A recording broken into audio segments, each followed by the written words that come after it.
हो गया। Syntax of pronoun listen करा मैं, चैप्टर आपको चल रहा था उसका पढ़ा रहा हूँ, सिंटेक्स ऑफ प्रोनाउन हो गया। तो सिंटेक्स ऑफ प्रोनाउन लिखिए, हेडिंग का सिंटेक्स ऑफ प्रोनाउन हेडिंग और लिखिए प्रोनाउन बताता हूँ सिंटेक्स प्रोनाउन क्या होता है। प्रोनाउन समझा दे। देखिए प्रोनाउन एक ऐसा वर्ड है, ऐसा करो, प्रोनाउन एक ऐसा वर्ड है, एक ऐसा वर्ड है, एक ऐसा वर्ड है जिसका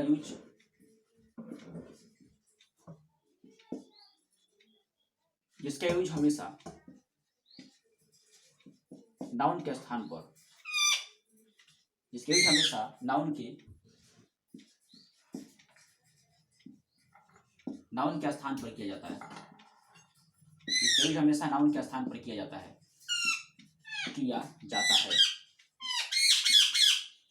जिसे प्रोनाउन कहते हैं, जिसे प्रोनाउन कहते हैं, प्रोनाउन कहते हैं, जिसे प्रोनाउन कहते हैं। लिखिएगा नोट। सिंटेक्स टॉपिक का प्रोनाउन चल रहा है। Pronoun is a word, pronoun एक ऐसा वर्ड है, pronoun is a word, pronoun is a word, एक ऐसा शब्द है, it is used on the place of noun, it is used on the place of noun, it is used on the place of noun. एक current example, according to example, नियम के अनुसार, example के अनुसार क्या होगा, इसमें आई आएगा, बी, यू, दे, ठीक है, बेसिस ठीक है, सिंटेक्स का पानी पढ़ा रहा हूँ, बेसिस पढ़ा रहा हूँ, ठीक है, सी है, इट है, बस इसको कहते हैं प्रोनाउन, जो भी इधर आएगा इसी में आएगा प्रोनाउन, इसे कहते हैं प्रोनाउन।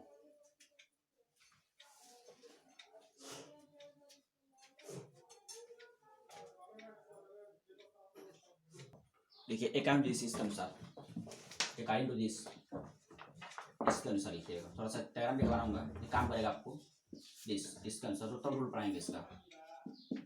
यहाँ पर देखो लिखा हूँ सब्जेक्टिव केस,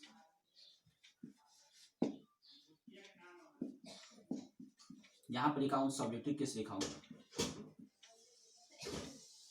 यहाँ पर लिखा हूँ पोसेसिव केस, सीरीज पढ़ेगा, रूल पढ़ने के लिए सहायता करेगा आपको, बेसिक पढ़ा रहा है इसका, पढ़ने योग्य बना रहा हूँ पोसेसिव केस, और यहाँ पर लिखा हूँ इसका ऑब्जेक्टिव केस,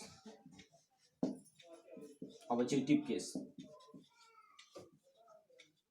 तो सब्जेक्टिव, पोसेसिव और ऑब्जेक्टिव कैसा, यहाँ पे आई लिखा हूँ, वी लिखा हूँ, यू लिखा हूँ, यहाँ पर दे लिखा हूँ, ही लिखा हूँ, यहाँ पर सी लिखा हूँ, और यहाँ पर इट लिखा हूँ, सबको सब केस है आपका।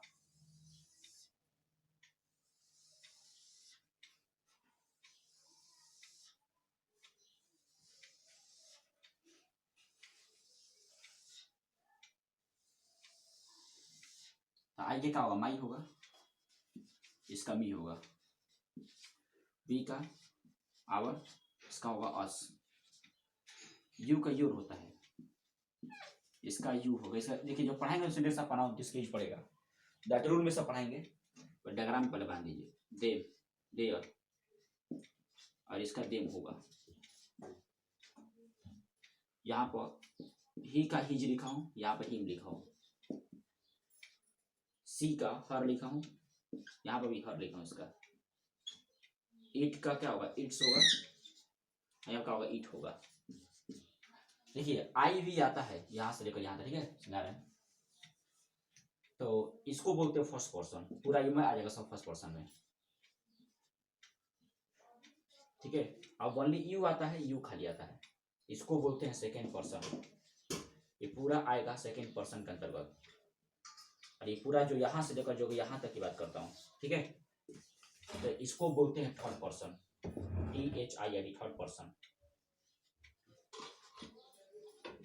यहाँ देख लीजिए, ये फर्स्ट पर्सन होगा आपका, ये पूरा, ये आपका सेकंड पर्सन होगा, नीचे पूरा थर्ड पर्सन का रहेगा। तब इसका रूल चलेगा। रूल इसका मेन है, वही पढ़ लेंगे तो हो जाएगा।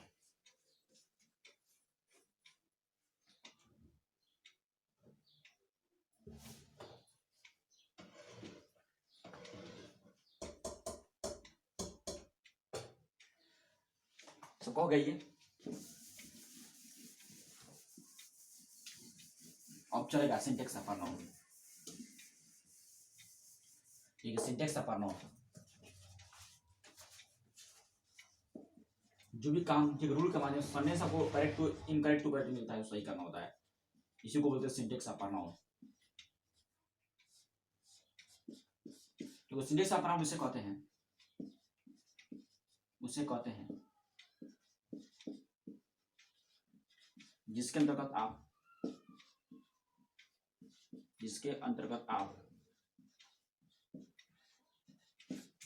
परनाउन से संबंधित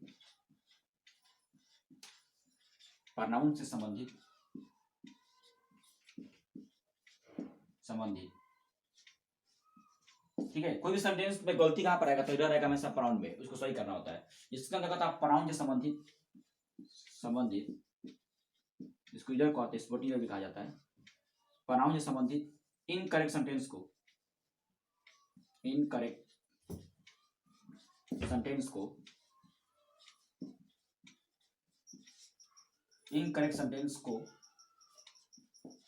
करेक्ट में चेंज कर सकते हैं,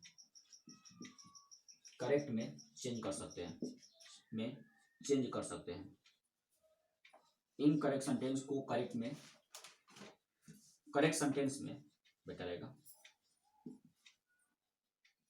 करेक्ट सेंटेंस में चेंज कर सकते हैं, मैंने बदल सकते हैं या चेंज कर सकते हैं, करेक्ट सेंटेंस में चेंज कर सकते हैं। ठीक है,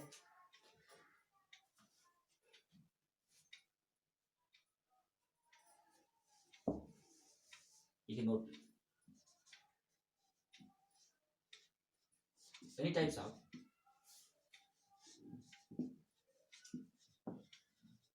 pronoun problem, pronoun संबंधी problem, any types of pronoun problem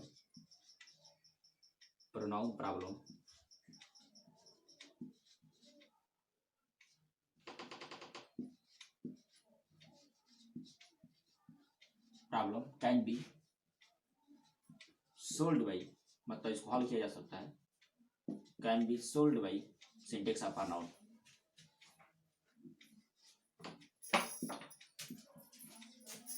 syntax of pronoun, okay, syntax of pronoun। इधर देखो कैसे पूछे सेंटेंस में, जैसे मान लीजिए मैं एग्जांपल पेश कर रहा हूँ तो रूल पढ़ाऊंगा। जैसे लिखा, यहाँ पर लिखा हूँ, यहाँ पर लिखा वन मस्ट बी, ठीक है, समझो, do his our country, do his country,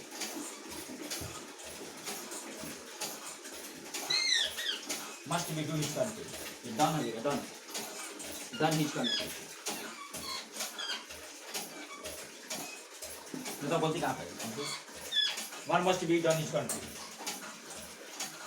देखो यहाँ पर वन है, वन कौन सा क्या है, वन होना चाहिए अपने पे, ठीक है, यही कौन सा रिजल्ट अपने पे नो वन का तो वन करता है, ये करेक्ट होगा, यहाँ पे ये सही होना चाहिए, इसी को अपने देश की सेवा करनी चाहिए। इसके वन का यहाँ पर पॉजिटिव केस है और यहाँ पे ही करनी होता है, वन का वंश होगा, वन का पॉजिटिव केस वंश होना चाहिए। बता रहा हूँ, अब इसको रूल पढ़ाएंगे तो क्लियर होगा। जैसे एग्जांपल दिया, इसी को बोलते हैं सिंटेक्स ऑफ प्रोनाउन। कोई भी करेक्ट टू इनकरेक्ट सेंटेंस को कर सकते हैं, कोई सेंटेंस अगर इनकरेक्ट है तो उसको करेक्ट किया जाता है, ये सिर्फ होता है सिंटेक्स ऑफ प्रोनाउन, किसी में नहीं होता है। हो गया, इसमें सिर्फ आपको प्रोनाउन से रिलेटेड खाली मिलेगा गलती। चलिए देखिए, कारण तो ऐसे जरूर आप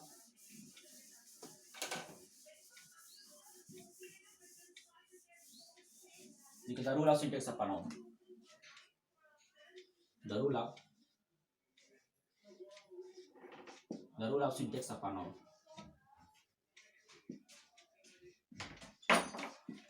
जरूर आप सिंटेक्स ऑफ प्रोनाउन, जरूर आप सिंटेक्स ऑफ प्रोनाउन लिखा हूं। देखो there are following types of, there are following types of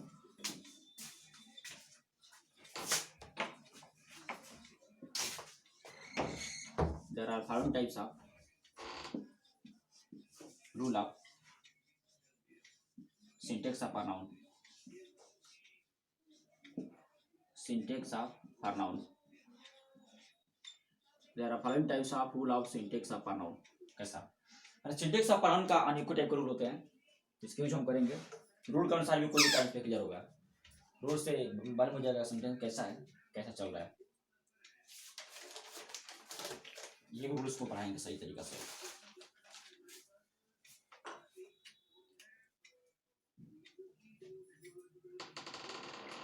बोले देखिए फर्स्ट रूल, देखिए फर्स्ट रूल स्टार्ट। 5 रूल्स को पढ़ाए थे। फर्स्ट रूल लिखिए, देखो प्रीपोजिशन के बाद, प्रीपोजिशन इसको बोलते हैं। प्रीपोजिशन के बाद, प्रीपोजिशन के बाद प्रोनाउन का, ठीक है, प्रीपोजिशन के बाद प्रोनाउन का हमेशा ऑब्जेक्टिव केस यूज करते हैं।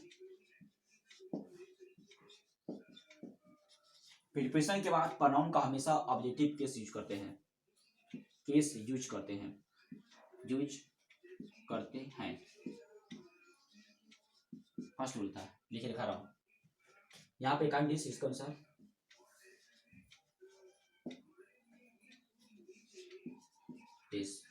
कोई भी प्रीपोजिशन होगा तो उसके साथ हमेशा प्रोनाउन का ठीक ऑब्जेक्टिव केस ही आएगा, फिक्स है।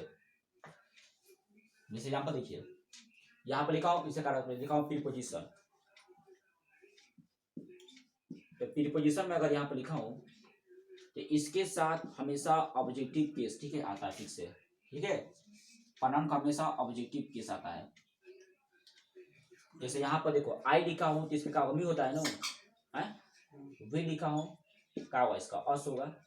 यू है तो क्या होगा, इसका यू होता है। और समय आई भी हो गया, दे होगा तो क्या इसका होगा, देम होगा ना। तो वी यू दे हो गया। अब यहाँ पर आगे अगर ही लिखा हूं तो क्या होगा, इसका हिम होगा। और सी लिखा हूं तो हर होगा। और ईट लिखा हूं तो ईटे होता है। इसी का यूज करना तो है। यहाँ पर दिखा रहा हूँ, सही बताइए।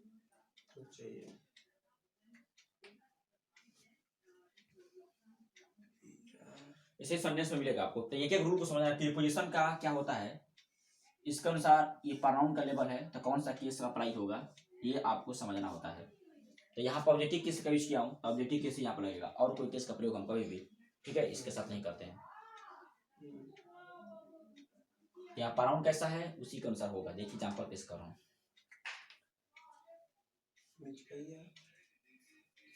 रूल समझना है क्यों।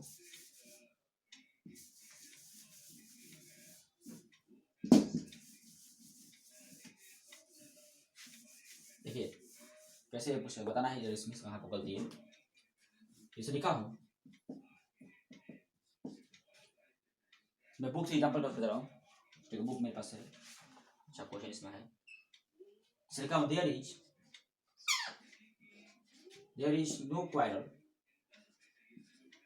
There is no quarrel between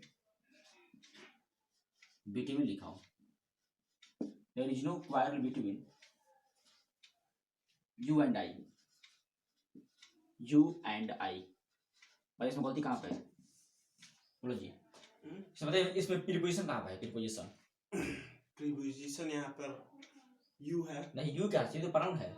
noun हो गया, प्रीपोजिशन बिटवीन का आएगा ना, मतलब वर्ब होगा। जब ये प्रीपोजिशन होगा तो इसके बाद हमेशा कौन सा कैसे आता है, ऑब्जेक्टिव केस। तो यू का ऑब्जेक्टिव केस यू होता है ना, फिक्स हो गया। लेकिन आई का ऑब्जेक्टिव केस क्या होगा, आई का ऑब्जेक्टिव केस मी। ये गलती यहाँ पर हो रहा है, इसका क्या होगा यहाँ पर मी, माने इसके जगह पे यहाँ क्या हो जाएगा, मी करेक्ट होगा ये। और समय और जो यू का ऑब्जेक्टिव केस क्या होता है, यू होता है, तो फिक्स है, बाकी सब में उतर जाएगा यहाँ पर। इसका जो बनेगा करेक्ट हम ऐसे बना सकते हैं, बनेगा ये बनेगा, there is no quarrel. There is no quarrel between you and me. ये इसका करेक्ट फॉर्म होगा। ये हो गया नीचे वाला, यू एंड मी होगा। चलिए हम क्लीन करते पूरा। अब देखो ये बात तुम बता दो, जैसे मान लिया बिटवीन लिखा बिटवीन है, तो बिटवीन को तुम ऐसे भी ठीक लिख सकते हो। देखो और ये बिटवीन है तो इसको ऐसे भी ठीक है क्या कहा जाता है, लिखा जाता है। ठीक है, दोनों करेक्ट होगा, बिटवीन को लिखा जा सकता है, बिटवीन को आप ऐसे भी लिख सकते हैं। बड़ा लिखना है इसमें, छोटा पड़ जाएगा आपको, बार बार बड़ा लिखना। इंग्लिश वर्ड जो लिख रहे हैं आप बड़ा देख रहे हैं, दिक्कत पे स्टार्ट कीजिए। देखिए देखो दैन के बाद THAN, दैन एक वर्ड है। देखो दैन के बाद प्रोनाउन का, इतना बराबर ठीक है। दैन के बाद प्रोनाउन का हमेशा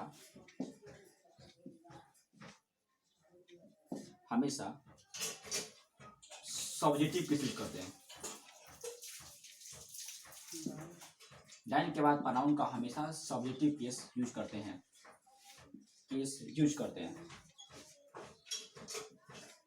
प्रोनाउन का हमेशा सब्जेक्टिव केस यूज करते हैं। ठीक है, ये काम भी इसका अनुसार दिस।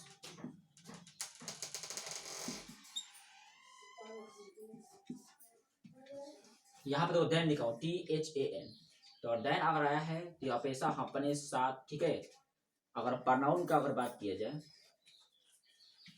तो ये प्रोनाउन का हमेशा सब्जेक्टिव केस को ही लेकर आएगा। पूरा लिखिए, लिखते हैं तो पूरा लिखिए सब्जेक्टिव केस, नहीं तो नहीं बुझाएगा। प्रोनाउन का सब्जेक्टिव केस लेकर आता है, सब्जेक्टिव केस। ठीक है, यहाँ पर देखा जाए कैसा लिखा, C is bigger than, C is bigger than him लिखा हो। ठीक है, इसको ऐसे ही पूछता है कि इनर का कोई ऐसे पूछ जाता है। इससे इसमें A पार्ट दे देगा, ये B पार्ट रखा है, बताओ कौन पार्ट, बताओ कौन पार्ट रहेगा, इसमें कौन पार्ट गलत है, कौन सा फर्स्ट गलत है, कौन पार्ट इसमें गलत है। Then pronoun she is being bigger than him, him। इसमें कौन पार्ट रहा है, सिर्फ गलती वाले पार्ट में होगा, लेकिन गलती नहीं होगा। हिम है यहाँ पर, नहीं होगा सर। हिम में क्या होगा, आभार होगा। नहीं जी, ठीक समझा करो। देन के बाद प्रोनाउन का सब्जेक्ट किस आता है, तो हिम का सब्जेक्ट किसका होता है, हिम ही होता है, ही होता है। ये जो हिम है गलती है नो, जो हिम का अगर रिप्लेसिंग करेंगे तो क्या बन जाएगा, इसका ही बन जाएगा। ठीक होगा, क्योंकि देन के बाद हमेशा क्या आता है प्रोनाउन का, ये इसका आंसर आएगा फाइनल।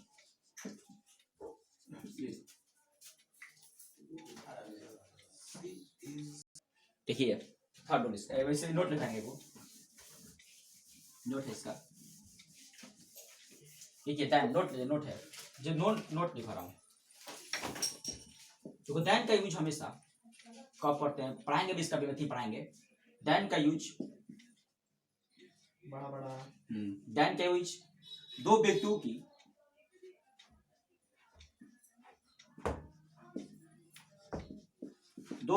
की आपस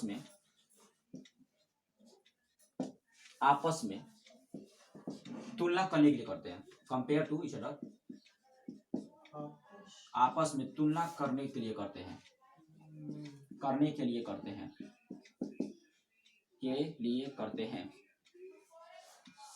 देखिए मैं अध्ययन लिखा हूं THAN, इसका जो मीनिंग होगा तुलना करना इसका मीनिंग होता है, या अपेक्षा भी होता है, अपेक्षा। इस इंग्लिश में बोलते हैं कंपेयर करना, कोई चीज को कंपेयर करना या तुलना करना कहलाता है। जब भी दो व्यक्ति की तुलना करेगा दैनिक से किया जाता है। जमा देखा जाए, इस समय इसको जेटी में पढ़ाऊंगा, अभी हम बताएंगे, तो इसे लिखवा ले पहले। इसे लिखा Ram is Ram is taller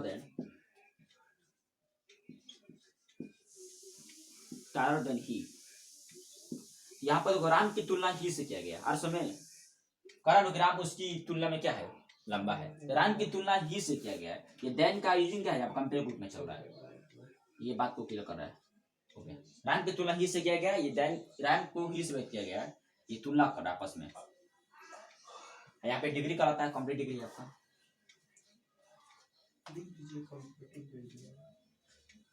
ये आपका होता है कंपैरेटिव डिग्री। तो पढ़ाएंगे सभी लिखाऊंगा तो कंपैरेटिव डिग्री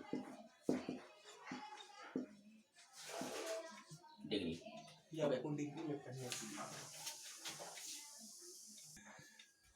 एक थर्ड रूल हम लोग को लिया, हम लोग ऑन ऑफ करते हैं। तो बहुत ही बेहतरीन रूल है ये। देखो वर्ब के बाद भी यार रूल के बारे में थोड़ा सिंटेक्स चल रहा है। तो वर्ब के बाद हमेशा प्रोनाउन का, ठीक है, वर्ब के बाद हमेशा प्रोनाउन का बोले ऑब्जेक्टिव केस, इसको बोलते हैं ऑब्जेक्टिव। वर्ब के बाद हमेशा प्रोनाउन का ऑब्जेक्टिव केस यूज करते हैं। किसका करते हैं, यूज करते हैं। देखिए वर्ब, अगर वर्ब जो भी होगा उसके साथ हमेशा प्रोनाउन का ऑब्जेक्टिव केस ही लगता है। यहां पर लिखा दे रहा हूं अकॉर्डिंग डिसीज के अनुसार, अकॉर्डिंग टू दिस रूल पढ़ने के बाद इसका एक सही कराया जाएगा। दिस देखिए जो भी इधर होगा, ठीक, इसमें जो भी इधर मिलता है ना, सब में सिर्फ प्रोनाउन में इधर होता है। ये चैप्टर नाम है स्टूडेंट्स ऑफ प्रोनाउन, एयरफोर्स में पूछता है, में जो भी पढ़ेगा कंपटीशन में इसी में पूछता है। ये तो पूछा वर्ब किसका होता है, कभी नहीं पूछेगा, ये बस सिर्फ क्वेश्चन आता है हमेशा। देखिए कैसे, देखो पढ़ बता रहा हूं। यहाँ पर अगर मैं वर्ब देखा तो वर्ब कुछ भी हो सकता है। तो वर्ब अगर कुछ भी होगा तो हमेशा अपने साथ ऑब्जेक्टिव केस ही लेकर आता है, ऑब्जेक्टिव केस फिक्स से लेकर आएगा। वर्ब के बाद अगर प्रोनाउन का कोई केस आएगा तो केस हमेशा ऑब्जेक्टिव केस होता है। जैसे मान आई होगा तो मी होगा, वी होगा तो अस होगा, जानते हो सब लोग। मतलब ये कहने का मतलब अगर आई होगा इसे तो क्या होगा, मी होगा, और ही होगा क्या होगा, इसका आई होगा, यस सर हो गया, समझ गए। वी होगा तो क्या होगा, अस होगा। समझ क्लियर। यस, तो इसको बोलते हैं सब्जेक्टिव केस, और इसे क्या कहते हैं, ऑब्जेक्ट। इसको बोलते हैं ऑब्जेक्टिव केस। यहाँ पर दिखाया है कैसे पूछते हैं, यहाँ पर देखिए जैसे लिखा हूं आई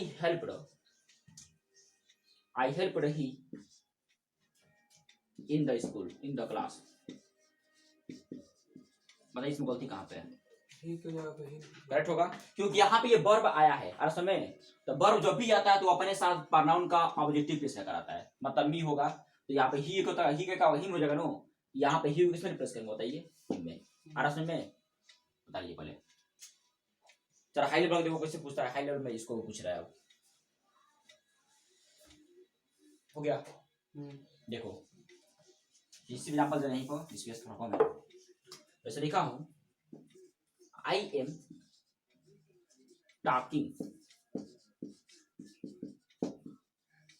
टॉकिंग सी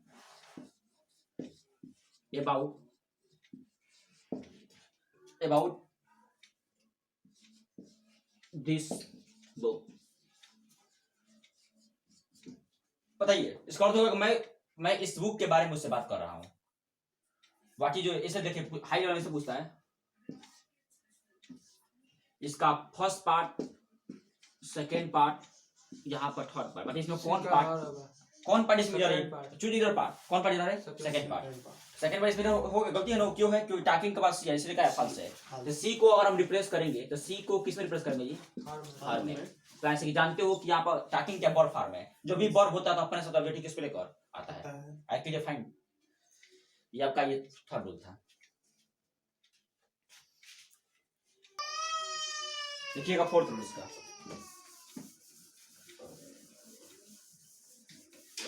देखिए फोर्थ रूल ये क्या कहता है, फोर्थ रूल है इसका।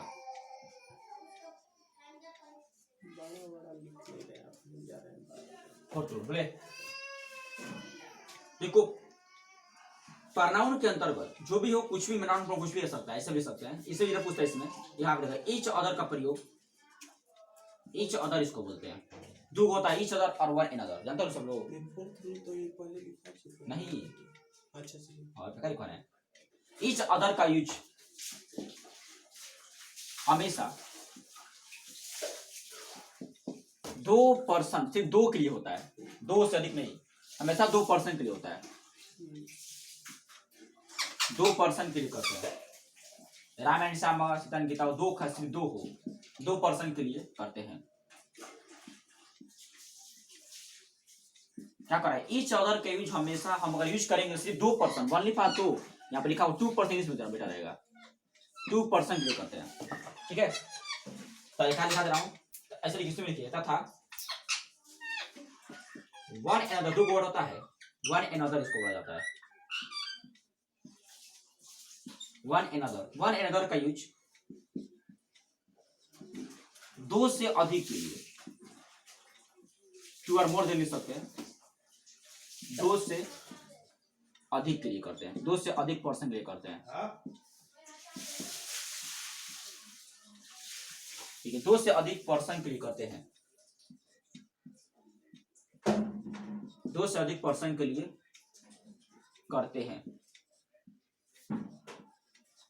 देखिए बात को फील करेंगे मेरे साथ। एकांडिस पूरा खोल दे रहा हूं, यहाँ पर ले जाकर इसको ओपनली, इसको एकांडिस ऐसे इसको बता रहे हैं क्लियर, इसको ओपनली यहाँ पर होगा, ठीक है? क्लोज। देखिए मैं अब अगर ईच अदर लिखा हूं तो ईच अदर का अगर यूज किया जाए किसके लिए होता है? 2%, और समय सिर्फ 2% के लिए कर सकते हैं आप लोग। अगर मैं यहाँ पर वन अनदर लिखा हूं, अगर मैं वन अनदर की बात करूं, ठीक है, इसका यूज होगा 2 और मोर देन पर्सन, 2 और मोर देन मतलब और क्या होगा? 2 से अधिक के लिए, 2 से अधिक की तुलना की बात करें, ये लगता है। यहाँ पर देखिए ये इसका मेन कोडिंग है, यहाँ पर दिखा रहा हूँ, जैसे यहाँ पर बताया गलती कहाँ पे है, जैसे लिखा हूं Rama Gopal and Mohan, Rama Gopal and Mohan love, लिखा हूं ईच अदर, तो इसमें गलती कहाँ पे आप लोग? Rama Gopal and Mohan love each other, देखिए यहाँ पर 3 नेम है, रामा भी है, गोपाल भी है, मोहन भी है। ईच अदर का प्रयोग सिर्फ 2% के लिए होता है, इसमें 3% जैसे आ जाते हैं तो क्या लगेगा इसके लिए? इसका प्रयोग 2 और मोर देन कर रहा है, तो इसके लिए क्या लगेगा यहाँ पर? मोर देन, तो क्या लगेगा? वन अदर लगेगा ना। अब ईच अदर किस में रिप्लेस कर देंगे? वन अनदर में, ये इसका करेक्ट फॉर्म होगा, होता नहीं है। एक और लिख रहे हैं, कर लीजिए इसको,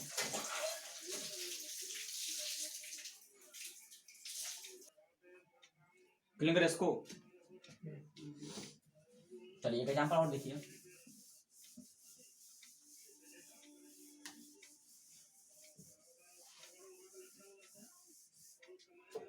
एग्जांपल है, लिखा हूं सीता एंड गीता, इसको बताए आप लोग सभी लोग, सही बता आप लोग को, Sita and Gita,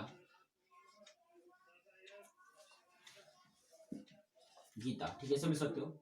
Sita and Gita hated मतलब घृणा करती है, हेटेड वन अनदर,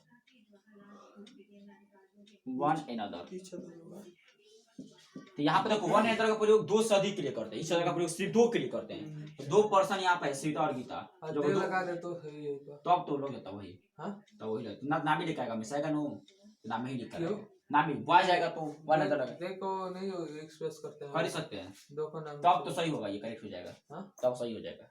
क्यों? यदि में बहुत ज्यादा आ जाएंगे नो, मैं कहूँ देखो वे लोग खेल रहे हैं, तो मतलब वे लोग खेल रहे हैं मतलब ज्यादा होंगे तो नहीं खेल रहे होंगे, ऐसे थोड़ा का हुआ खेल रहे हैं, तो वह खेल रहे हैं तो इसमें क्या सेंस निकल रहा है? एक का, और मैं कहूँ देखो वे लोग खेल रहे हैं, इसमें क्या निकल रहा है? अनेकों निकल रहा है कि निकल रहा है? सेंस की बात हो रहा है। तो यहाँ पर सीता एंड गीता फिक्स 2% है, यहाँ पर सीता और गीता क्या है आप लोग फिक्स सिर्फ 2%, जब 2% है तो यहाँ पे फॉल्स है, ये फॉल्स है, तो यहाँ पर इसके स्थान में क्या लेगा? ईच करेगा, ईच अदर का प्रयोग हम क्या आखिर समझ में नहीं, ये आपका लगेगा, ईच अदर का प्रयोग हम इसके अनुसार करेंगे, सीता एंड गीता से आधा तो सही हो जाता है, ये सीता एंड गीता है इसलिए फॉल्स, जैसे इस इधर होगा। 2 पर्सन के लिए ये लगता है, 2 से अधिक के लिए वन अदर का प्रयोग करते हैं। लिखवा दिया हूँ पहले इसे।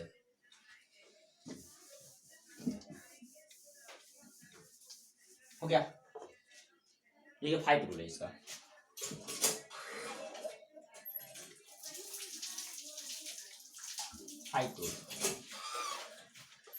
देखो सेंटेंस के अंतर्गत समझिए सब लोग, सेंटेंस के अंतर्गत प्रोनाउन के अनुसार पोसेसिव कैसे किया जाता है। और समय देखो यहाँ पर दिखा रहे हैं, देखो पहले देखो सेंटेंस के अंतर्गत, सेंटेंस के अंतर्गत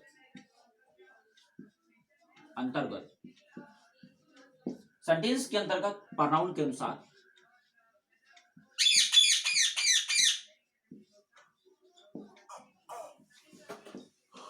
देखिए, सेंटेंस के अंतर्गत प्रोनाउन के अनुसार पोसेसिव केस का यूज किया जाता है। पोसेसिव POSSESSIVE होता है, पोसेसिव केस, पोसेसिव केस का यूज करते हैं,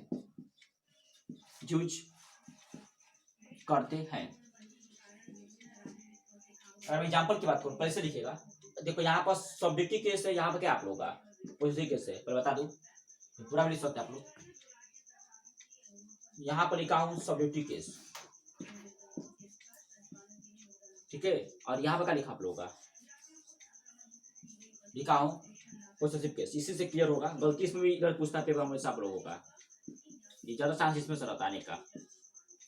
आई है क्या इसका बताइए, माई होगा ना, आई का माई होता है, वी होगा तो क्या होगा आवर, ये ख्याल करिए आप लोग। अगर दे होगा तो क्या होगा इसका, देयर होगा हर समय।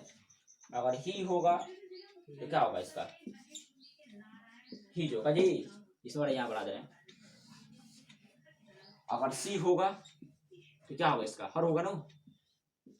अगर ईट होगा तो ईट का ईटे होता है, तो सिर्फ पोसेसिव ईट का इट्स होगा, सॉरी ईट का इट्स होगा। यू छुटेगा, यू होगा तो योर होगा, बस। तो मैं एग्जांपल से पेश कर रहा हूँ, ये आपको ख्याल होना चाहिए तरीका से। चलिए पहले यहाँ तक सब एग्जांपल दे रहे हैं आप लोगों का।